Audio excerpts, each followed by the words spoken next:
Selamat siang pemirsa, Sumatera Utara hari ini kembali hadir menjumpai Anda edisi Minggu 30 April 2023. Beragam informasi menarik telah berhasil dirangkum oleh tim redaksi kami untuk Anda. Bergabunglah bersama saya Muhammad Azril Nasution. Inilah Sumatera Utara hari ini selengkapnya.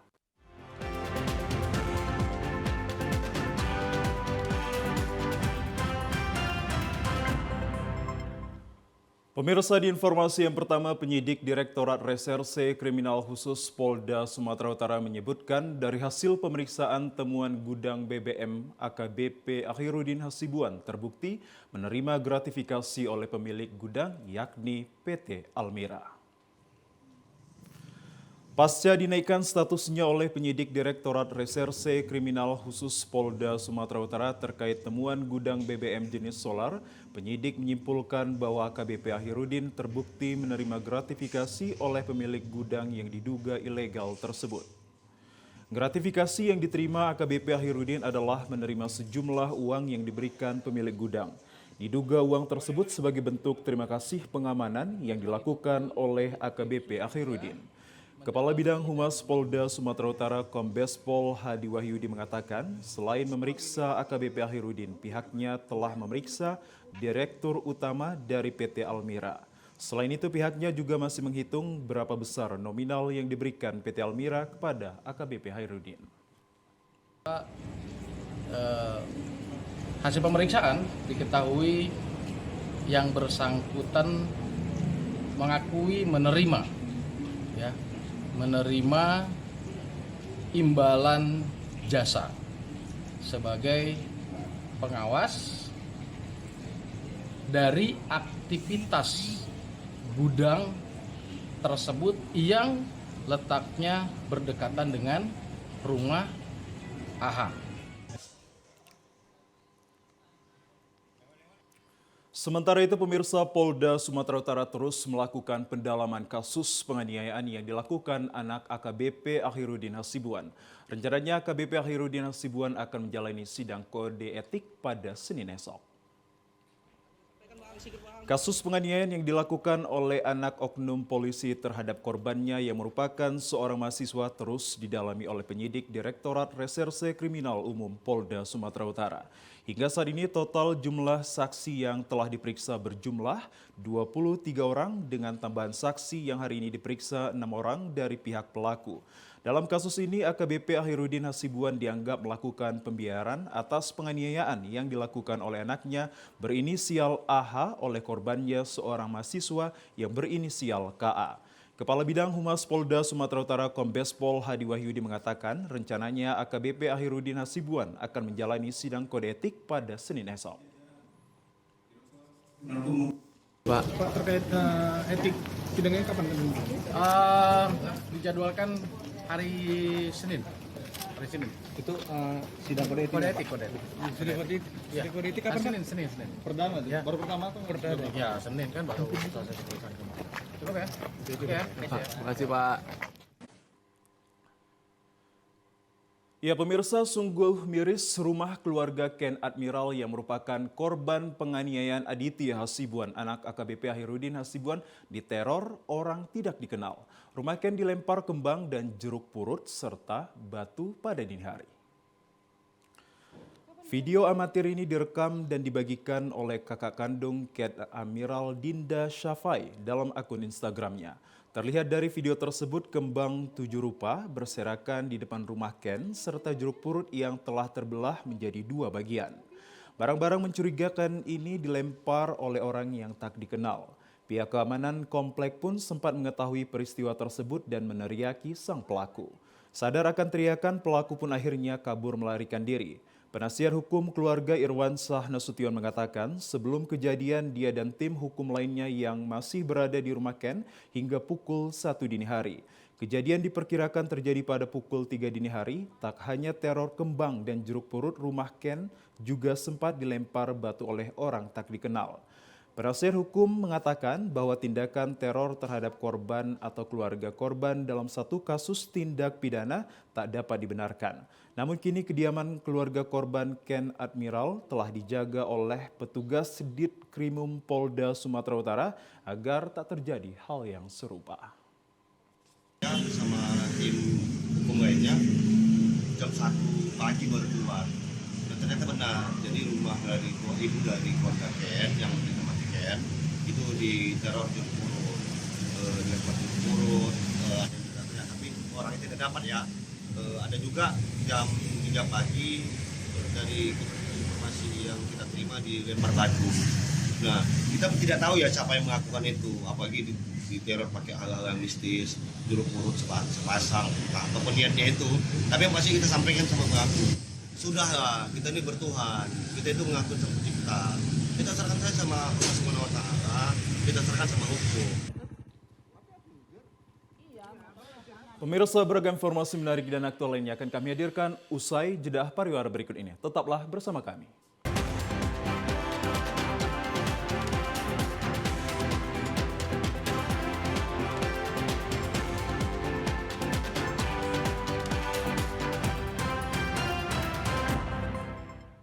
Pemirsa, terima kasih Anda kembali menyaksikan program Sumatera Utara hari ini.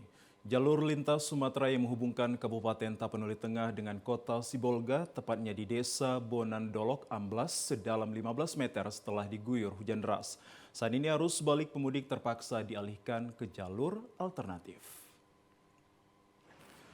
Akibat amblasnya jalan lintas penghubung antar kabupaten tersebut, lalu lintas yang didominasi arus balik pemudik menuju kota Sibolga maupun menuju kota Medan terpaksa dialihkan petugas Polres Tapanuli Tengah melalui jalur alternatif yang berada di Desa Rampah. Kondisi amblasnya jalan lintas ini terlihat sangatlah parah dan cukup berbahaya. Pasalnya badan jalan nyaris seluruhnya amblas. Tak hanya itu, keretakan pada badan jalan juga dikhawatirkan akan kembali memicu terjadinya amblas. Untuk sementara itu, petugas kepolisian dibantu warga sekitar hanya memperbolehkan pengendara roda 2 melewati sisa badan jalan dengan sistem bergantian. Sementara untuk menghindari kecelakaan bagi pemudik terutama di malam hari, petugas dibantu warga sekitar telah memasang pagar pembatas di lokasi badan jalan yang amblas. Beruntung saat kejadian kondisi jalan tengah sepi dari arus lalu lintas. Pak, kira-kira Pak kejadiannya Pak? Jam 5 sore antara jam 6 lah gitu lah. Kondisi jalan langsung hancur gitu tuh Pak? Iyalah langsung. Oh, di bawah gitu. Waktu itu ada nggak kendaraan yang melintas Pak pas hari kejadian Pak? Nggak ada. Sebelum udah kejadian nggak ada, sebelum kejadian ya ada.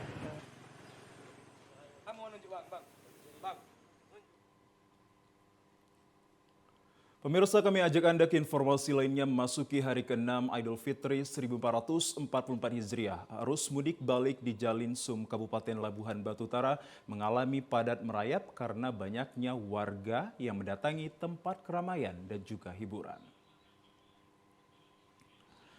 Meski petugas kepolisian telah mendirikan beberapa posko antisipasi kemacetan arus lalu lintas, namun kondisi arus mudik mengalami padat dan merayap masih tetap terjadi.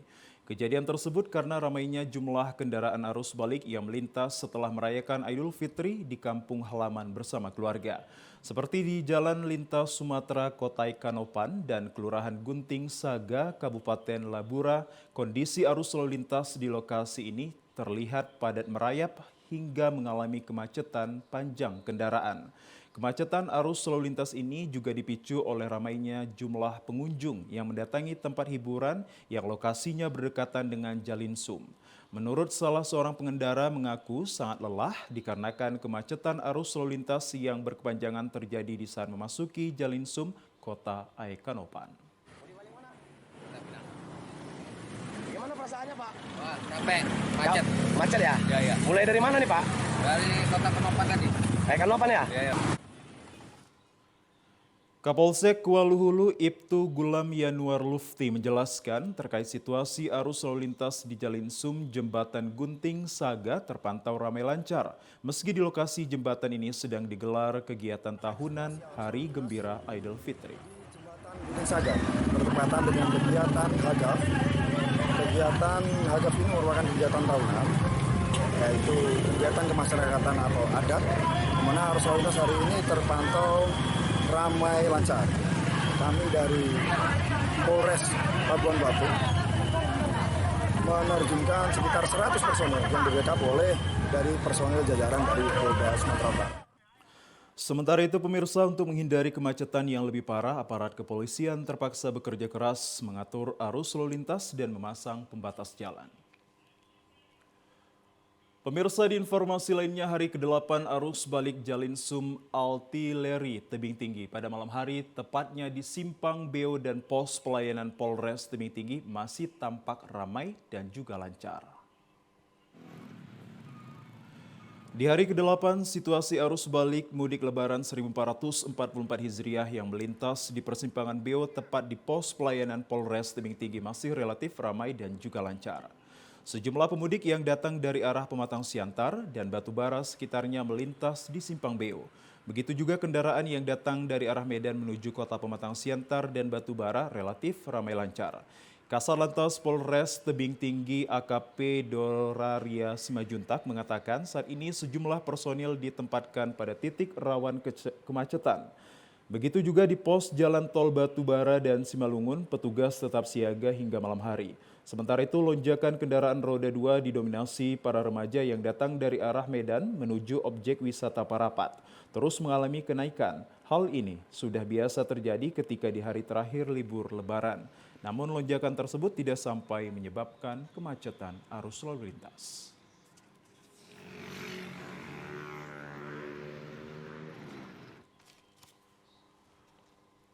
Pemirsa, sebanyak 3 unit rumah warga di Kelurahan Mompang Jaya, Mandailing Natal ludes terbakar. Kobaran api bisa dipadamkan setelah 2 unit mobil damkar dibantu warga berupaya memadamkan api. Detik-detik kobaran api yang menghanguskan rumah berkonstruksi kayu di Kelurahan Mompang Jaya, Kecamatan Penyambungan Utara, Mandailing Natal. Kobaran api dari salah satu rumah warga ini dengan cepat merembet ke rumah sebelahnya karena di kawasan ini padat penduduk sehingga mempersulit para petugas dan warga untuk memadamkan api. Api baru bisa dipadamkan setelah 2 unit mobil pemadam kebakaran dibantu warga berjibaku memadamkan api. Sementara asal mula api belum dapat dipastikan.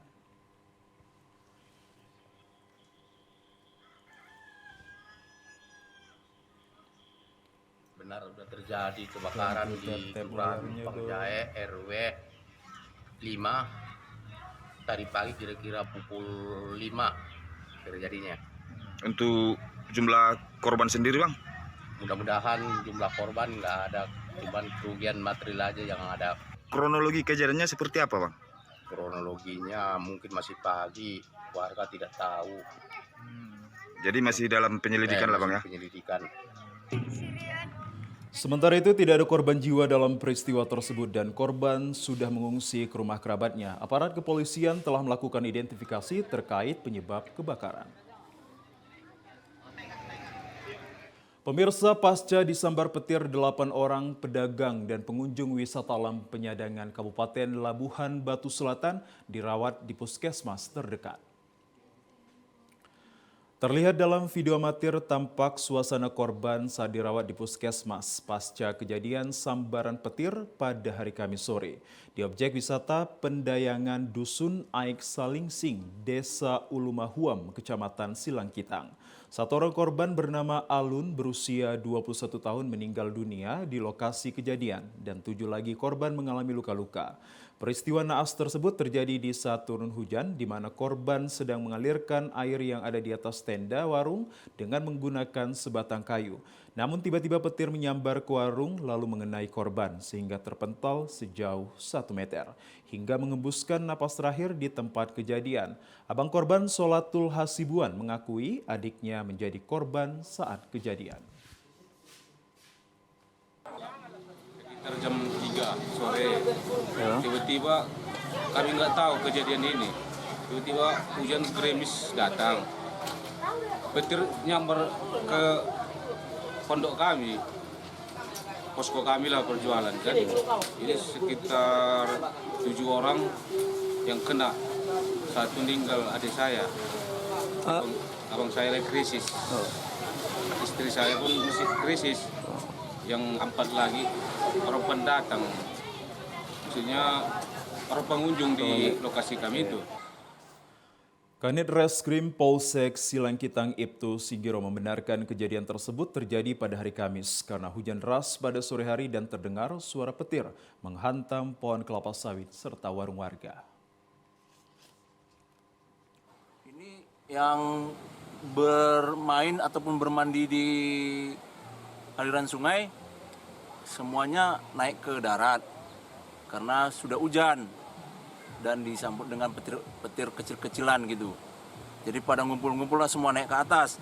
Dan pada sekira pukul 15.30 terdengarlah suara petir yang kuat, keras dan menghantam pohon kelapa ini. Menghantam pohon kelapa ini dan mengakibatkan satu orang meninggal dunia.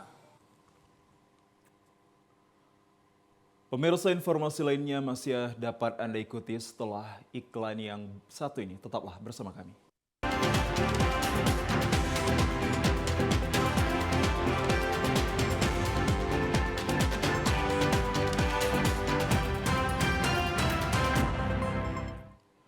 Pemirsa, pelaku pengiriman ganja melalui Bandara Silangit akhirnya berhasil dibekuk tim Sat Narkoba Polres Tapanuli Utara yang bekerja sama dengan Direktorat Narkoba Polda Sumatera Utara dan Polres Padang Sidimpuan. Seorang pelaku pengiriman 12 kg ganja kering berhasil digagalkan petugas Bandara Silangit Kabupaten Tapanuli Utara pada 12 April lalu.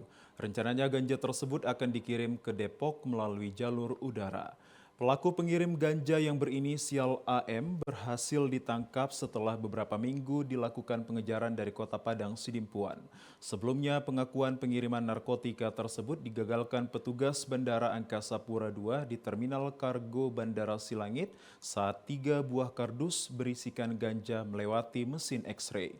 Kemudian dilaporkan pihak bandara ke Polres Tapanuli Utara. Selanjutnya petugas menyita barang bukti ganja tersebut dan menurut Kapolres Tapanuli Utara AKBP Johansson Sianturi, penangkapan pelaku pengiriman ganja berhasil dilakukan atas kerja keras pihak Direktorat Narkoba Polda Sumatera Utara, Polres Taput dan Polres Padang Sidimpuan selama hampir 2 minggu. Hingga akhirnya salah seorang tersangka warga desa Huta Holbung, Kecamatan Batang Angkola, Kabupaten Tapanuli Selatan berinisial AM berhasil ditangkap pada hari Kamis kemarin dari rumahnya. Sementara itu pelaku AM mengakui mengirimkan ganja yang sebelumnya ditangkap di Bandara Silangit dan 10 kilo ganja lainnya yang akan dikirim. Dalam pengakuannya, tersangka disuruh oleh seorang pelaku lainnya yang berinisial AF yang masih buronan untuk mengirimkan ganja tersebut lewat jasa ekspedisi dengan upah Rp500.000.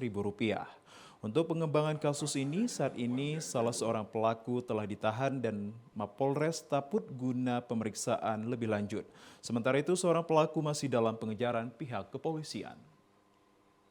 Atas adanya temuan ganja 12 kg, maka pengembangan yang kita lakukan di backup langsung oleh Bapak Kapolda Sumatera Utara. Dalam hal ini, Direktorat Narkoba Polda Sumut turun bersama dengan Polres Taput ke wilayah hukum Polres Tapanuli Selatan, yang mana kita menargetkan pengirim barang. Dan hasilnya kita dapat mengamankan, menangkap, dan hari ini ditindaklanjut dengan penahanan. Masih terkait kasus narkotika, pemirsa, Sat Narkoba Polres Tapanuli Utara kembali menangkap seorang warga Kecamatan Pangaribuan yang menanam narkotika jenis ganja di areal kebun miliknya. Seorang warga desa Harianja, Kecamatan Pangaribuan, Iman Akabar Zega, ditangkap Sat Narkoba Polres Tapanuli Utara karena terbukti memiliki tanaman pohon ganja dan ganja kering siap edar. Dari penangkapan di lokasi areal kebun milik pelaku, ditemukan pohon ganja yang ditanam di dalam pot serta ganja kering seberat 80 gram, lebih yang disimpan para pelaku serta 1 unit handphone. Kapolres Tapanuli Utara AKBP Johansson Sianturi mengatakan bahwa penangkapan tersebut terungkap berkat adanya informasi dari masyarakat yang kemudian ditindaklanjuti ke lapangan dan menemukan bahwa pohon ganja ada di kebun pelaku. Sementara itu saat hendak ditangkap pelaku berpura-pura melihat kebunnya. Namun setelah dilakukan interogasi pelaku akhirnya mengakui bahwa menanam ganja di dalam pot di areal kebun. Narkoba Polres Tapanuli Utara melakukan penyelidikan ke Pangaribuan dan benar didapati 7 pohon jenis ganja, di mana dari 7 pohon tersebut ada 4 yang ditanam di pot atau di ember dan 3 lagi sedang ditanam di tanah. Pemirsa, kita ke informasi lainnya. BPBD Kabupaten Karo dan Pusat Vulkanologi Mitigasi Bencana Geologi PPMBG Pemantau Gunung Sinabung kembali menghimbau kepada masyarakat untuk tidak terpengaruh isu apalagi menyebarkan berita hoaks di media sosial terkait gempa yang terjadi di Kabupaten Karo kemarin malam. Gempa tektonik dengan kekuatan magnitudo 4,7 di perbatasan Kabupaten Karo Dairi dirasakan cukup kuat di wilayah Kabupaten Karo. Badan Penanggulangan Bencana Daerah Kabupaten Karo menghimbau kepada masyarakat untuk tetap tenang namun waspada. BPBD Karo telah berkoordinasi dan sampai saat ini tak ada lagi laporan kerusakan maupun korban pasca gempa kemarin malam. Masyarakat dihimbau untuk tidak terpengaruh isu, apalagi menyebarkan berita hoaks di media sosial terkait gempa yang terjadi di Kabupaten Karo. Belum ada ilmu pengetahuan maupun alat yang dapat memperkirakan kapan terjadinya gempa, hanya dapat memperkirakan lokasi pusat gempa dan potensi kekuatannya saja. Kepala BPBD Karo Juspri Nadeak mengatakan jenjang dan SOP kesiapsiagaan tanggap darurat serta penanganan pasca bencana telah disiagakan sampai ke tingkat desa dengan para relawannya. Kita mendapat informasi bahwa masyarakat tidak perlu panik ya, karena tidak ada ataupun belum ada potensi bencana susulan. Kita harapkan masyarakat tetap tenang serta berusaha menghindari kabar-kabar yang tidak bertanggung jawab. Ya, dalam hal ini informasi kita dapatkan kalau untuk gempa tektonik ini dari BMKG, ya, kalau ada hubungannya dengan kegiatan vulkanik gunung itu kita dapatkan dari PVMBG. Sementara itu informasi resmi dari PVMBG merekam adanya gempa tektonik dari seismik Gunung Api Sinabung. Namun demikian tidak berpengaruh dengan Gunung Api Sinabung Karo. Sampai saat ini Gunung Sinabung tetap level 2 waspada. Masyarakat kembali dihimbau tidak terprovokasi terkait isu kegempaan tektonik kemarin malam yang akan berpotensi terhadap erupsi Gunung Sinabung. Tipenya gempa tektonik, Bang. Jadi untuk pengaruhnya ke Gunung Sinabung sendiri tidak begitu signifikan hingga saat ini. Namun kami akan tetap melakukan pemantauan. Apabila nanti terdapat peningkatan yang lebih jauh, kami akan segera menginformasikan pada masyarakat dan stakeholder yang terkait. Untuk Sinabung sendiri saat ini berada di level 2 ataupun waspada, di mana radius zona merahnya itu sektor timur dan selatan itu 4,5 km, Bang. Masih seperti yang dulu.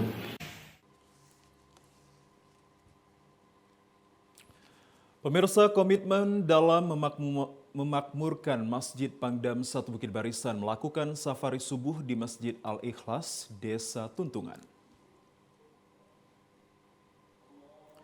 Warga Desa Tuntungan bersama jamaah safari subuh Arafah melaksanakan sholat subuh di Masjid Al-Ikhlas, Jalan Lapangan Golf Tuntungan, Pancur Batu, Deli Serdang, Sumatera Utara pagi tadi.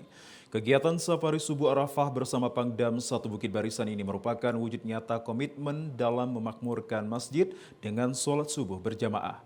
Dalam menyebar syiar Islam, jamaah safari subuh Arafah mengajak kepada masyarakat untuk dapat kompak dalam meramaikan masjid, sehingga menjadikan masjid sebagai tempat yang paling nyaman dalam kehidupan sehari-hari.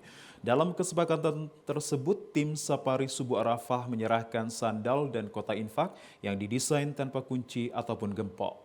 Hal tersebut seperti filosofi mengajarkan kepada kita untuk melatih diri dalam meningkatkan nilai kejujuran dan memberikan kesempatan kepada masyarakat untuk bersedekah.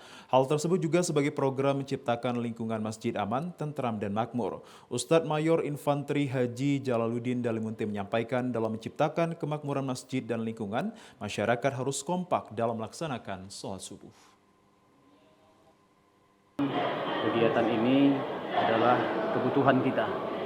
Jadi karena kita yang butuh dengan amal, kita yang butuh dengan ibadah, maka kitalah yang harus datang ke rumah Allah ini. Rumah Allah ini juga salah satu sumber keberkahan. Karena kita memang butuh keberkahan dalam hidup kita ini. Keberkahan itu akan mengantarkan kita mendapatkan kebahagiaan baik di dunia maupun di akhirat. Amin. Sementara itu, safari subuh Arafah Pangdam 1 Bukit Barisan terus dilaksanakan dari masjid ke masjid guna meningkatkan silaturahmi umat muslim serta menyebarkan syiar Islam dan memakmurkan masjid-masjid tersebut. Kita ke informasi lainnya, pemirsa. Badan Pengelola Keuangan Haji atau BPKH adalah lembaga negara Indonesia yang melakukan pengolahan keuangan haji dan langsung di bawah garis komando Presiden Republik Indonesia. Sejak dibentuk pada tahun 2017 silam, kini dana haji yang dikelola telah mencapai 170 triliun rupiah dengan antrian jemaah jemaah haji sebanyak 5,3 juta jiwa.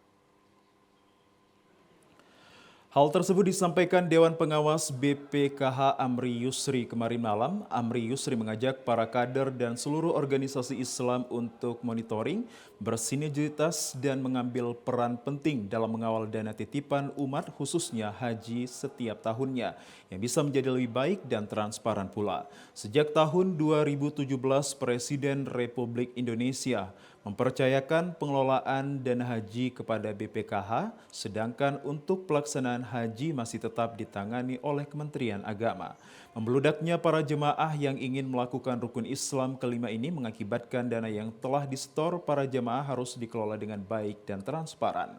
Dikatakan dana sebesar 170 triliun rupiah tersebut merupakan dana dari umat yang harus dikelola dengan baik, transparan, dan akuntabel, dan diperkirakan antrian jamaah sebanyak 5,3 juta jiwa tersebut akan selesai pada tahun 2023 mendatang. Mudah-mudahan jamaah haji yang akan berangkat tahun 2023 itu kita harapkan mereka dalam keadaan sehat. Insya Allah BPKH bersama dengan Kementerian Agama akan memberikan layanan seoptimal mungkin agar kualitas pelayanan haji kita untuk tahun 2023 lebih baik dibandingkan tahun sebelumnya.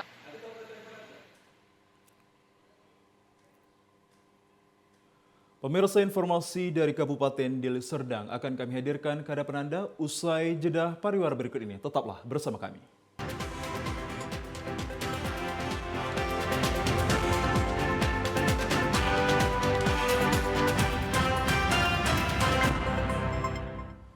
Pemirsa, Anda kembali menyaksikan program Sumatera Utara hari ini. Biogas adalah sumber energi terbaru yang semakin populer digunakan saat ini. Sumatera Utara yang memiliki perkebunan kelapa sawit cukup luas sangat berpotensi dalam mengolah limbah cair pabrik kelapa sawit sebagai bahan baku biogas untuk dikembangkan menjadi energi listrik.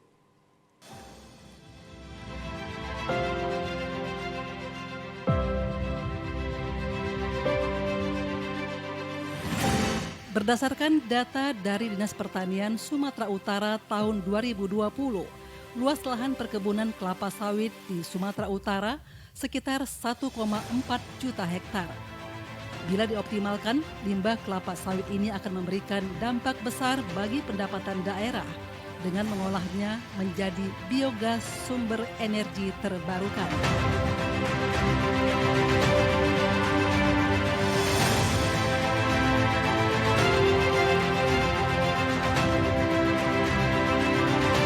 Biogas merupakan salah satu program untuk mendorong ketahanan energi dalam peningkatan pasokan listrik.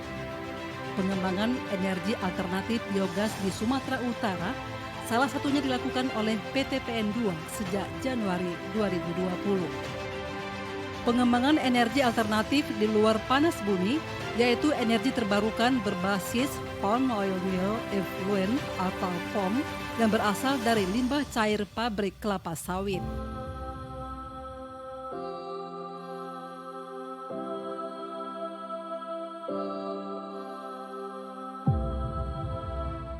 Potensi energi listrik yang dihasilkan dari POM setiap harinya mampu menghasilkan energi listrik sebesar 13.000 kWh. Saat ini, produksi listrik untuk 2 pembangkit listrik tenaga biogas (PLTBG) dari tahun 2020 sudah mencapai 19 juta kWh yang disalurkan melalui jaringan listrik tegangan menengah milik PLN dengan kapasitas masing-masing 1 MW. Proses pengolahan di pabrik kelapa sawit menghasilkan limbah cair, di mana senyawa limbah cair kelapa sawit mengandung unsur gas metana atau CH4. Gas metana terbuang ke udara dapat dijadikan bahan bakar untuk pembangkit listrik atau genset. Selain itu, dapat juga digunakan sebagai bahan pembakaran gas pada steam boiler di pabrik kelapa sawit.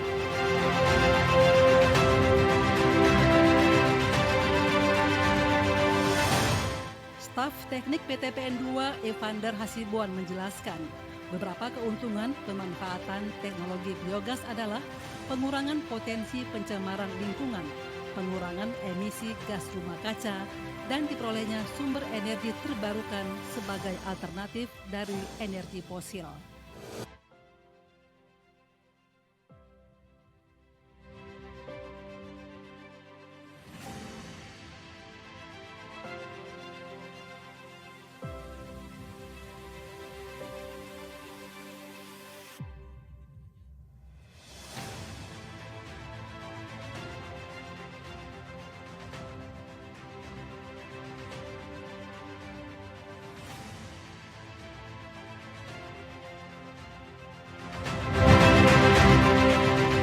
PT PN2 memiliki 2 unit pembangkit listrik tenaga biogas yang berada di PKS Pagar Merbau Lubuk Pakam Kabupaten Deli Serdang dan PKS Kuala Sawit di Kabupaten Langkat. Kedua pembangkit listrik tersebut telah memiliki tahap uji layak operasi dan terakreditasi pada Direktorat Jenderal Ketenagalistrikan Kementerian ESDM.